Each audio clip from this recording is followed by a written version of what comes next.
ആഷിഖ്, നമുക്കിന്ന് 13 വയസ്സുകാരൻ മിഥുനെ കുറിച്ച് സംസാരിക്കാതെ ഈ വാർത്താ ദിവസം ആരംഭിക്കാൻ സാധിക്കില്ല. അത്രയധികം ഭീകരമായൊരു അനാസ്ഥ, അത്രയധികം കെടുകാര്യസ്ഥത, അത്രയധികം സിസ്റ്റത്തിന്റെ പരാജയം, ആരും തിരിഞ്ഞു നോക്കാതെ അല്ലെങ്കിൽ ഉദ്യോഗസ്ഥരുടെ അനാസ്ഥ കൊണ്ട് നഷ്ടപ്പെട്ടു പോയ ഒരു ബാല്യം. 13 വയസ്സുകാരൻ മിഥുൻ കൊല്ലത്ത് സത്യത്തിൽ ഈ സിസ്റ്റത്തിന്റെ പരാജയത്തിന്റെ രക്തസാക്ഷിയാണ്. അത് സിസ്റ്റത്തിന്റെ പരാജയം അല്ലെങ്കിൽ സ്കൂളിൽ ഉദ്യോഗസ്ഥരുടെ വീഴ്ച, ഹെഡ് മാസ്റ്ററെയൊക്കെ സസ്പെൻഡ് ചെയ്യുന്ന സാഹചര്യമൊക്കെ ഉണ്ടാകുന്നുണ്ടെങ്കിൽ പോലും ഈ നാട്ടിൽ എന്തും നടക്കും. പക്ഷേ നടക്കണമെങ്കിൽ ഒരാളെങ്കിലും ജീവൻ എടുക്കേണ്ടി വരും എന്നുള്ളതാണ്. പലപ്പോഴും രക്തസാക്ഷികൾ ഉണ്ടാവുന്നത് പാർട്ടിക്ക് വേണ്ടി കൊടി പിടിക്കുകയും പാർട്ടിക്ക് വേണ്ടി സമരം ചെയ്യുകയും ചെയ്യുന്ന ഘട്ടത്തിലാണ് രക്തസാക്ഷികൾ ഉണ്ടാവുന്നത്. ഓരോ രക്തസാക്ഷികൾ ഉണ്ടാവുകയും ചെയ്യുമ്പോൾ അവിടെ എന്തെങ്കിലുമൊക്കെ ഒരു മാറ്റങ്ങൾ ഉണ്ടാകും. ഇപ്പോൾ കോട്ടയത്ത് മെഡിക്കൽ കോളേജിന്റെ കെട്ടിടം തകർന്ന് തലയോലപ്പറമ്പുകാരിയെ ബിന്ദു മരിക്കുന്ന സാഹചര്യത്തിലാണ് പുതിയ കെട്ടിടത്തിലേക്ക് മാറുന്നത്. ഇവിടെ 13 വയസ്സുകാരനായ മിഥുൻ മരിക്കേണ്ടി വരുന്നു. അവർക്ക് ആ സിസ്റ്റത്തിന്റെ അനാസ്ഥ, അതായത് താഴേക്ക് ഇറങ്ങിക്കടന്ന ലൈൻ കമ്പി അങ്ങനെയല്ല ഒരു സ്കൂളിന്റെ പരിസരത്ത് നിന്ന് മാത്രമല്ല, അങ്ങനെ ആവരുത് എന്ന് മനസ്സിലാക്കണമെങ്കിൽ ഒരു രക്തസാക്ഷി കൂടി ഉണ്ടാകേണ്ടി വന്നു. അതിലൊക്കെ ഏറ്റവും മൃഗീയമായി എനിക്ക് തോന്നിയ ഒരു കാര്യം മന്ത്രി ചിഞ്ചു റാണിയുടെ സമീപനമാണ്. സുംബ കളിക്കാൻ പോയിരിക്കുന്നു ആഷിക്ക്. രാവിലെ വ്യസനമൊക്കെ അറിയിച്ചു, കുട്ടികളെ കുറിച്ചിട്ടൊക്കെ പറഞ്ഞു. അതിനുശേഷം ഉച്ചയ്ക്ക് ശേഷം മുഖ്യമന്ത്രി പിണറായി വിജയനെ തൃപ്തിപ്പെടുത്താൻ സുംബ കളിക്കാനും കൂടി പോയി മാതൃകയായിരിക്കുകയാണ് കേരളത്തിന്റെ മന്ത്രി. മൊത്തത്തിൽ ആരും ഏറ്റെടുക്കാൻ ഇല്ലാതെ പോയ ഒരു മരണം. ഇതിൽ ആരും ഉത്തരവാദിയല്ല. കുട്ടി അബദ്ധത്തിൽ ചെയ്തതാണ്. കുട്ടിയോട് പറഞ്ഞിരുന്നു അങ്ങനെ ചെയ്യരുതെന്നുള്ള വികൃതവാദങ്ങളാണ് അധികൃതർ നടത്തുന്നത്. എന്താണ് ആഷിഖ്, രക്തസാക്ഷികളുടെ എണ്ണം കൂടുകയാണല്ലോ. നോക്കൂ മനുജ, ആ സ്കൂൾ എന്ന് പറയുമ്പോൾ അത് സാധാരണക്കാരിലും സാധാരണക്കാർ, അതായത് അതിദരിദ്രരായ ആളുകളുടെ മക്കൾ പഠിക്കുന്ന ഒരു സ്കൂളാണത്. അതുകൊണ്ട് തന്നെ ആയിരിക്കാം അവിടേക്ക് അധികം ശ്രദ്ധ ഈ അധികാരികൾ ചെലുത്താതിരുന്നത്. കാരണം ഇപ്പൊ നോക്കൂ, ഓരോ അപകടങ്ങൾ സംഭവിച്ചു കഴിഞ്ഞിട്ടാണ് മുൻകരുതലുകൾ എടുക്കുന്നത്, അല്ലെങ്കിൽ അതിനുള്ള പ്രതിവിധികൾ തേടുന്നത്. ഇപ്പോൾ കോട്ടയത്തെ സംഭവം നമ്മൾ പരിശോധിക്കുകയാണെങ്കിൽ അവിടെ മറ്റൊരു കെട്ടിടം പണിത് വെച്ചിട്ടുണ്ടായിരുന്നു. ഇത് വീഴുമെന്ന് അറിയാമായിരുന്നു. പക്ഷേ ആ ഷിഫ്റ്റിങ്ങിനുള്ള സമയത്തിന് ഒരാളുടെ ജീവന്റെ വില കൊടുക്കേണ്ടി വന്നു. അതുപോലെ തന്നെ ഇവിടെയും സംഭവിച്ചത്. ഇവിടെ അവർ കൃത്യമായി ആ ലൈൻ കമ്പി താഴെയിലും ഷീറ്റിന് മുകളിലൂടെ പോകുന്നത് ശ്രദ്ധയിൽപ്പെട്ടിരുന്നു. അത് മാറ്റാനുള്ള വഴികൾ തേടിയിരുന്നു. അതിനുള്ള പോസ്റ്റ് വരെ മാറ്റി സ്ഥാപിച്ചിരുന്നു. പക്ഷേ ലൈൻ മാറ്റി സ്ഥാപിക്കുന്നതിൽ ഇവർ വരുത്തിയ കാലതാമസം, അതൊരാളുടെ ജീവന്റെ വില കൊടുക്കേണ്ടി വന്നു. ഇന്നലെ രാത്രി, ഒറ്റ രാത്രി കൊണ്ട് തന്നെ അവിടുത്തെ ലൈൻ കമ്പികൾ മൊത്തം മാറ്റി സ്ഥാപിച്ചല്ലോ. ഇതെന്തുകൊണ്ട് അവർക്ക് നേരത്തെ സ്ഥാപിക്കാൻ കഴിഞ്ഞുകൂടാ?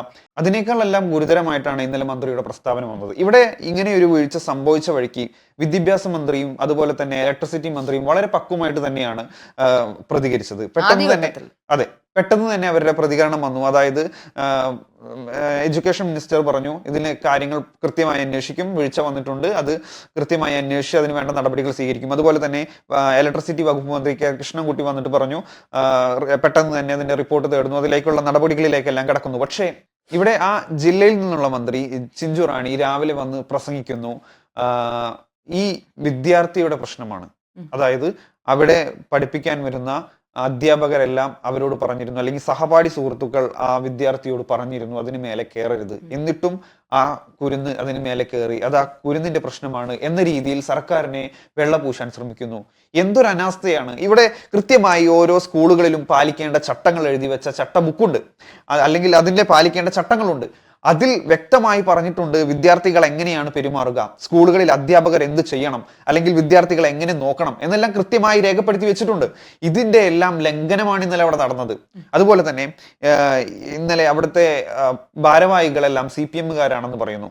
അപ്പോൾ ഭാരവാഹികളിൽ ഒരാൾ പറയുന്നു PTA പ്രസിഡന്റ് എന്താ പറയുക, കോൺഗ്രസ്സുകാരനല്ലേ എന്ന് പറയുന്നു. ഇങ്ങനെ പരസ്പരം പഴിചാരേണ്ട സമയമല്ല. ഇവിടെ വീഴ്ച സംഭവിച്ചിട്ടുണ്ട്. കാരണം ഒരു തകരം കൊണ്ടുണ്ടാക്കിയ ഒരു ഷീറ്റിന് മുകളിലൂടെയാണ് ആ ഇലക്ട്രിസിറ്റി ലൈൻ പോകുന്നത്. ഇതിവരുടെ ശ്രദ്ധയിൽപ്പെട്ടിട്ടുണ്ട്. ഇതിവർ മാറ്റാനായിട്ടുള്ള മുൻകരുതൽ സ്വീകരിച്ചിട്ടുണ്ട്. പിന്നെ എന്തുകൊണ്ട് അത് പെട്ടെന്ന് ആക്കിയില്ല? അവിടെയാണ് ഞാൻ ആദ്യം പറഞ്ഞ പോയിന്റ് വരുന്നത്. കാരണം ഇവിടെ സാധാരണക്കാരിൽ സാധാരണക്കാരായവരുടെ മക്കൾ പഠിക്കുന്ന സ്കൂളാണ്. അതുകൊണ്ട് തന്നെ അവിടേക്ക് അധികാരികളുടെ കണ്ണെത്തുന്നില്ല എന്ന് വേണം പറയാൻ. കാരണം ഇത് മാറ്റി സ്ഥാപിക്കാനുള്ള എല്ലാ മുൻകരുതലും സ്വീകരിച്ചു കഴിഞ്ഞ് ആ നടപടിയിലേക്ക് കിടക്കാൻ എന്തുകൊണ്ട് ഇവർക്ക് സാധിച്ചില്ല? കുരുന്നുകളാണ്.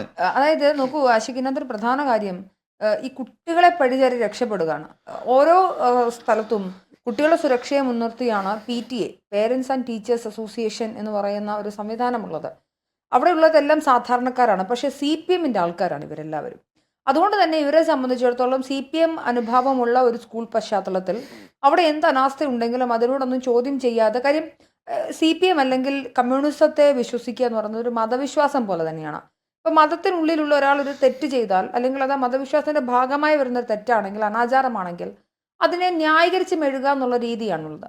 അതേപോലെ തന്നെയാണ് ഇവിടെയും സംഭവിച്ചത് എന്ന് മാത്രമല്ല, അതിൽ എൻ്റെ ഏറ്റവും വലിയ ദുഃഖം, ഈ കുട്ടിയുടെ അമ്മ കഴിഞ്ഞ ഒരു 2 മാസം മുൻപാണ് വിദേശത്തേക്ക് പോയത്. അവരെ സംബന്ധിച്ചിടത്തോളം സാമ്പത്തികമായ അരക്ഷിതാവസ്ഥയുള്ള ഒരു സാധാരണ കുടുംബം, നല്ല അതിദാരുണമായ അതിദരിദ്രമായ ഒരു കുടുംബം. അച്ഛനൊരു മേസ്തിരി പണിക്കാരാണ്. അദ്ദേഹത്തിൻ്റെ കരച്ചിൽ ഞാൻ ഇന്നലെ അദ്ദേഹം ഉടനെ കണ്ടു. അമ്മൂമ്മയുടെ കരച്ചിൽ, എൻ്റെ മകനെ കൊണ്ട് തരുമെന്ന് പറഞ്ഞാണ് കരയുന്നത്. ആ, നോക്കൂ, സാമ്പത്തികമായി ഭദ്രതയില്ലാത്തൊരു കുടുംബം ഉള്ളൊരു സിറ്റുവേഷനിൽ ഒരു വലിയ ഭീകരമായ അവസ്ഥ. നമ്മുടെയൊക്കെ വീട്ടിലാണ് ഇത് സംഭവിക്കുന്നതെങ്കിലോ, നമ്മൾ സുരക്ഷിതമായി കുട്ടികളെ വിടുന്ന ഒരു സ്ഥലമല്ലേ സ്കൂൾ, അവിടെ പോലും ഇത്രയും വലിയൊരു അനാസ്ഥ ഉണ്ടാകുന്ന ഒരു സാഹചര്യം. നമുക്ക് ആ CCTV ദൃശ്യങ്ങളിൽ ആ കുട്ടി കയറുന്നത് തന്നെ മറ്റു കുട്ടികൾ ക്ലാസ് അവിടെ വർക്കിംഗ് ക്ലാസ് ആണ്. ആ കുട്ടിക്ക് അങ്ങോട്ടേക്ക് ആക്സസ് ഉണ്ടായതുകൊണ്ടല്ലേ വലിഞ്ഞു കയറുന്നത്. അപ്പം അത് എന്തുകൊണ്ട് ശ്രദ്ധിച്ചില്ല? അപ്പം ആഷിക്ക് പറഞ്ഞതുപോലെ മറ്റേ ഒറ്റ രാത്രി കൊണ്ട് അവിടുത്തെ ഇലക്ട്രിക് കമ്പികളെല്ലാം ശരിയാക്കുന്ന ഒരു സിസ്റ്റം. പണി അറിയഞ്ഞിട്ടല്ല, പണി അറിയാം, വേണ്ടെന്ന് വെച്ചിട്ടാണ്. അപ്പോൾ അത് കെടുകാര്യസ്ഥതയാണ്. ആ കെടുകാര്യസ്ഥതയ്ക്ക് കൂട്ടുപിടിക്കുന്നതും കുടപിടിക്കുന്നതും ഈ നാട്ടിലെ CPM ആണ്, പാർട്ടിയാണ്. പാർട്ടിക്ക് പിന്താങ്ങുന്ന ഒരു ഒരു സംവിധാനമുണ്ട്. ആ സംവിധാനത്തിൻ്റെ പേര് CPM എന്നാണ്, LDF എന്നാണ്. അതാണ് കേരളം ഭരിക്കുന്നത്. ഇങ്ങനെ എത്ര പേരുടെ രക്തസാക്ഷിത്വം കൊണ്ടാണ് കഴിഞ്ഞ എത്രയോ നാളുകളായി ഈ സിസ്റ്റം മുന്നോട്ട് പോകുന്നത്. ഇതൊരു സിസ്റ്റത്തിൻ്റെ പരാജയം എന്ന മണ്ണാങ്കട്ട വാദമൊക്കെ കയ്യിൽ വെക്കണം. മാത്രമല്ല, ഞാൻ പറയുന്നത് ഇത് സമഗ്രമായി പരിശോധിച്ച്, കേരളത്തിൽ പണ്ടൊരു കുട്ടി സ്കൂളിൻ്റെ ക്ലാസ്സിനകത്തുനിന്ന് പാമ്പുകടി ഏറ്റ് മരിക്കുന്ന ഒരു സാഹചര്യം ഉണ്ടായി. അത് എത്രയോ നാളുകളായി ഇവിടുത്തെ ആളുകൾ പറഞ്ഞിരുന്നു, ക്ലാസ്സുകളിലെല്ലാം ദ്വാരങ്ങളുണ്ട്, അവിടെ പാമ്പും ഇഴജന്തുക്കളും കയറിയിരിക്കുന്നുണ്ട്. അത് ഒഴിവാക്കാവുന്ന മരണങ്ങളെ ഒഴിവാക്കാൻ നമുക്ക് സാധിക്കണം. അതിനാണ് മുൻകരുതലുകൾ എടുക്കുക എന്ന് പറയുന്നത്.